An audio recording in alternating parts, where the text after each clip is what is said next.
Қазақтың басын шапқан қазақтың баласына пышақ ұстап торт кескен келсек деп ойламаймын, құрметті ағайын. Аққу болыңдар, биікке қарай самғаған, бақытты болыңдар, әлемді түгел шарлаған, екеуіңіз шын бақытты болыңдар, қанаттарың ешқашанда талмаған, еш қазақтың дәстүрінде салтында жас шұбайға тост тілеу болмаған десем дұрыс па, құрметті ағайын? Ешкім қозғамайды, қате болып тұрмайды.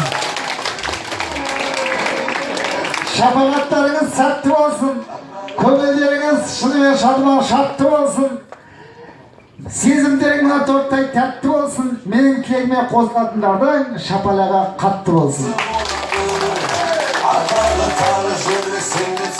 Барекелді, қожымете қол соқ торт шығарып қояйық. Ал сіздер үшін екі жастың атынан, екеуінің атынан әдемі би қабыл алыңыздар.